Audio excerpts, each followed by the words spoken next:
Um, Good evening, folks. How are you? Glad to see you again. Hope you all had a blessed Father's Day for all the fathers. Hope everything went well for you, and everybody was happy and splendid. Okay. Um, the last show I did, I said this segment was going to be in medication, and I'm just speaking from my perspective and also my experience, to help others. So if you're dealing with certain kind of difficulties as far as downsizing on your medication and stuff like that, maybe my tips will be able to, be suitable for you, or maybe they might not. Who knows? What say you? Okay. Um, Comment down below. Let me know. All right. All right. First, first of all, I should say my name is Raymond Nugent. Chronic pain, inner demon. You know, this is our subject, and this is what we're always going to talk about. All right. We might stray away to different little things that are happening throughout the world and also throughout our country, but at the same time, we're going to navigate back to chronic pain because that's the platform. And yeah, it's a tough platform. Um, when I look at it, it's like in my perspective and also my analogy and my analysis, from doing research. There's millions of people in this country dealing with chronic pain, and also there's other millions across the world dealing with chronic pain. So chronic pain, there comes medication, you know, and we have to learn how to use these medications so we don't misuse them, improperly, where they could cause our demise. Because medication could cause your demise. Okay, they can, because we've seen it happen over and over, and we always trying to say, hey, what's the next way we could do better or whatever. But anyway, opioids is something that I never liked from day one. All right. When I was injured, seriously, when I was going through some serious pain, I do understand that the pain medication helps. Okay, I really do understand that, and I know that. Okay, I'm not naive to that. All right, because I was on fentanyl, the patches, in both arms. Okay, the fentanyl patches. All right, I was also on Vicodin, you know, and from the Vicodin I went to the Percocet, the blue ones, strong as hell. All right. So anyway, throughout all the surgeries and coming down to the last surgery, I realized I didn't really need um, so much, you know, strong medications, to the fact that it's hard to function because after my last surgery, 2 days later, at my home in New Jersey, I tried to walk down the staircases, and everything was just like a zigzag to me. I looked at the stairs, and it was just a zigzag, and that was just that was just like a wake up call for me, you know. And I decided, you know, this is not for me, because if I try to go down the stairs, I'm going to fall headway, and all hell is going to break loose. You know what I'm saying? Truth to be told. All right. So anyway, um, I had to deal with those medications for a couple of weeks until the surgery subside. Get to where, I mean, I could deal with the physical therapy and et cetera, et cetera. So it took a while, and after months and months, going towards a year, I said to my pain management doctor, I said, "Sir, is there any way you could decrease this medication?" Um, and he asked me why, and I said, because the side effect, you know, it's ridiculous, because obviously constipation that I used to have, and my eating habits were pretty much off, and just a various of things that was going on with me as far as side effects is concerned. So I wasn't really too happy with the pain medication, and he said, okay, we came down from fentanyl from ox for Vicodin, we went down to Percocet. Okay, so I took the Percocet for a while, and still the same effect: constipation, no appetite, and the pain subside where I could balance, go for walks, and do my various exercise. I mean, this is all after my physical therapy. Okay, then at one visit, I said to him, I said, Doc, is there anything that's lower than the Percocet? He said, anything lower than the Percocet is going to be Tylenol codeine. It's just like Tylenol with just extra strength. So I said, you know what, Doc? I'll try that because anything that's giving me a better functionality and a better quality of life, I'm all for it. Okay? So anyway, I tried it and it works. Okay? It alleviates the pain to a minimal where I could bear it. And I went through my series of events as far as physical therapy and following up with my doctors and just go through the right protocols. So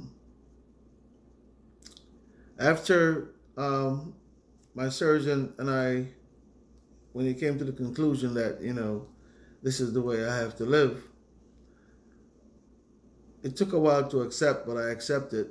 And he said to me, like I said earlier in my videos, that I have to relocate to the warm weather, which I did. And when I came to Florida, um, I was recommended through my insurance to a pain management doctor. So that was in the whole area of where the pain clinics and everything were just like all over the place.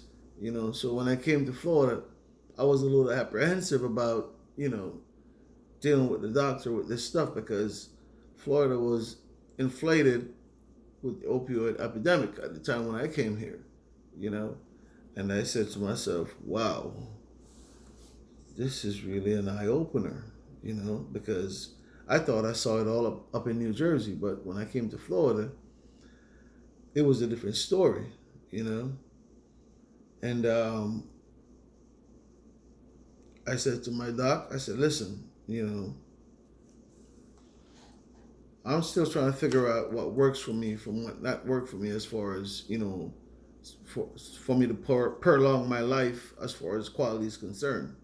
So I continued with the Tylenol codeine, and he did a series of epidurals, and they worked for a little while, but then I was back to my normal where the pain is just at certain ratio.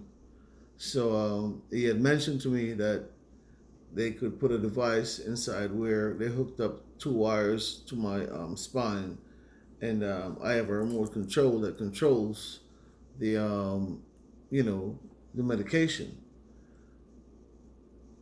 I came home, I opened the package, and I watched the video. Very enticing. Yeah, I must add, very enticing video. I watched it, and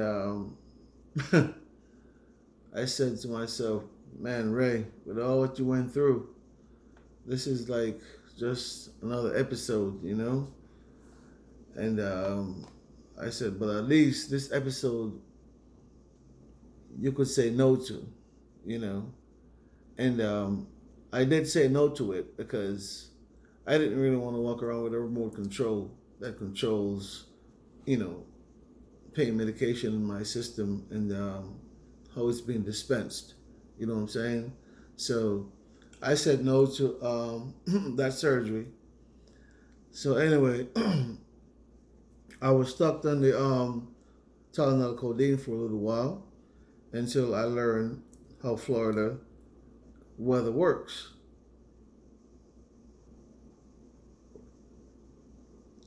It's all intertwined with the body. So I realized that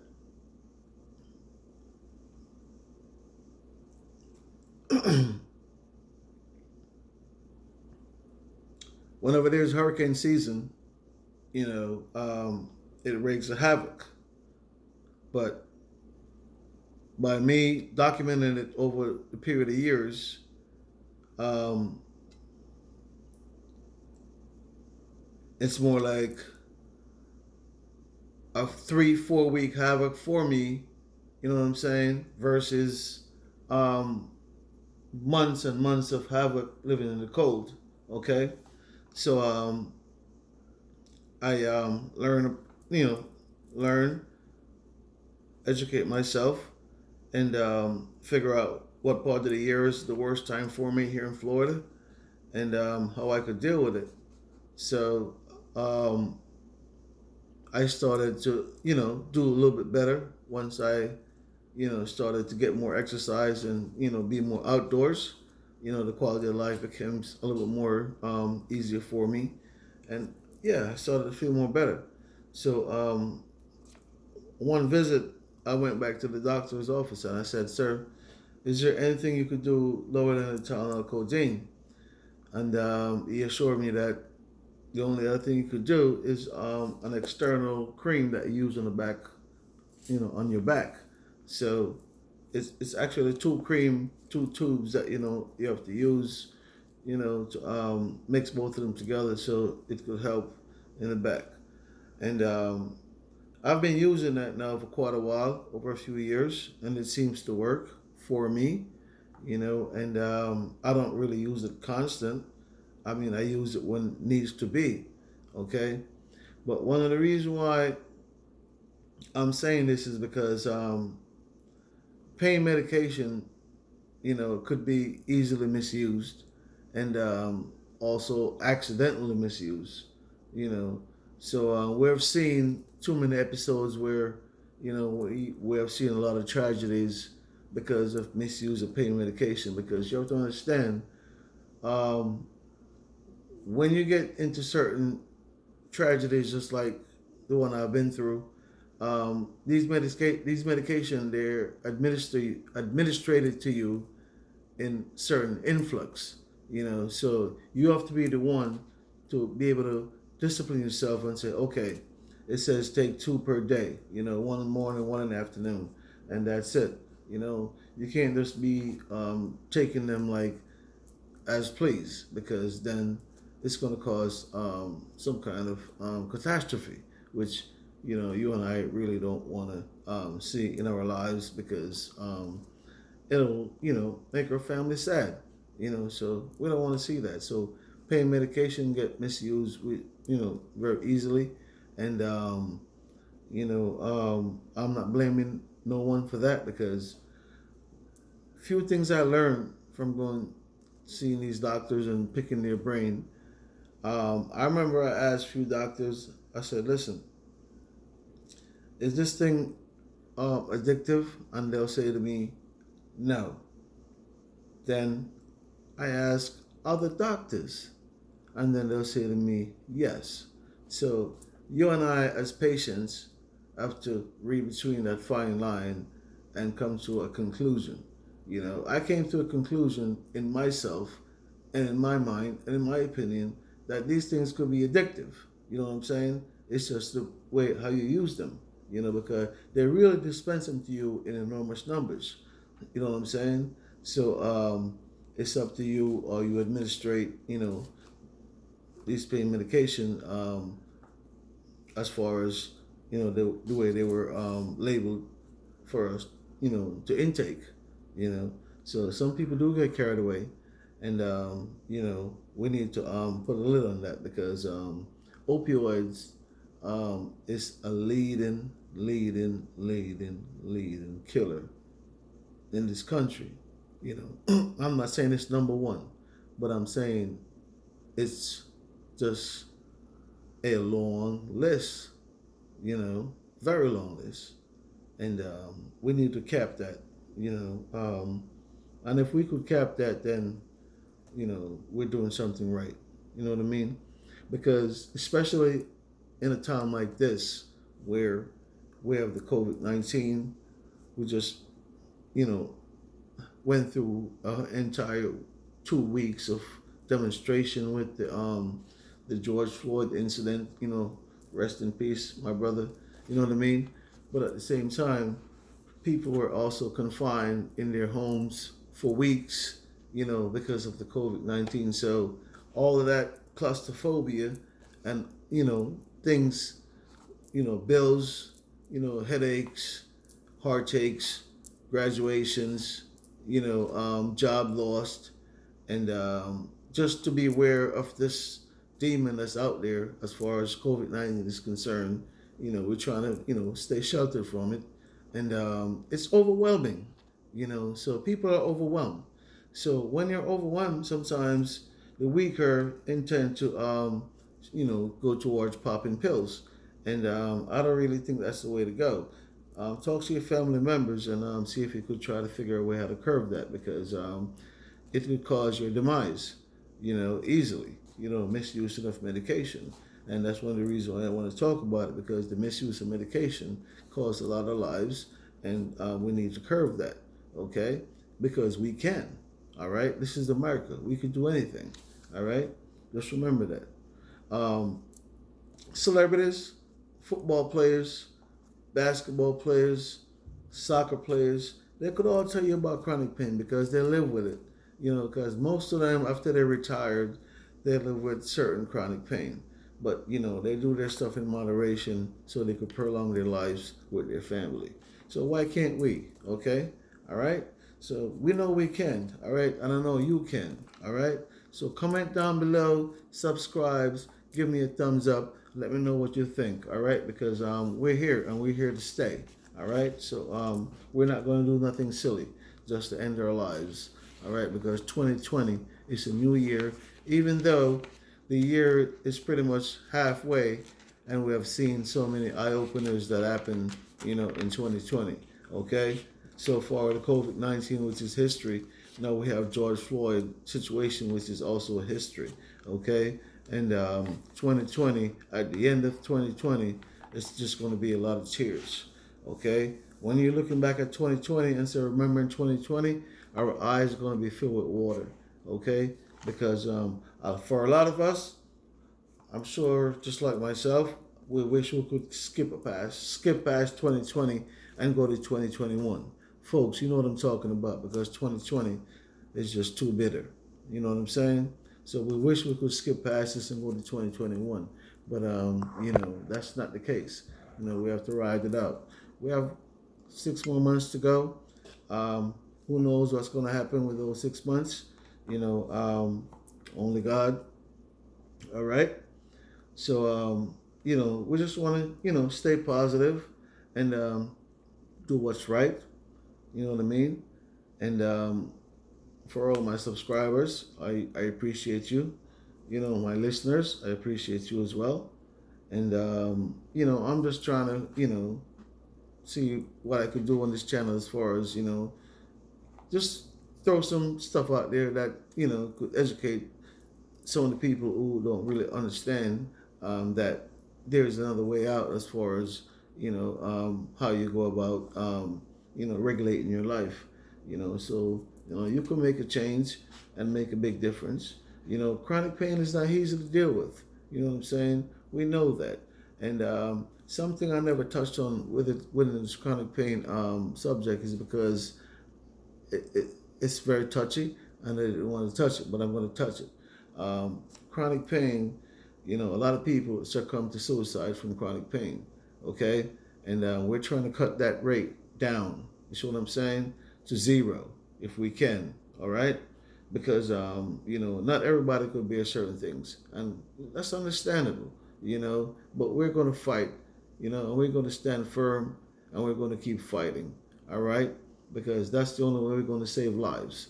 All right, just remember. All right, who feels it knows it, and we're always going to be here fighting for one another. You understand? To stay alive. All right. God bless. See you next time.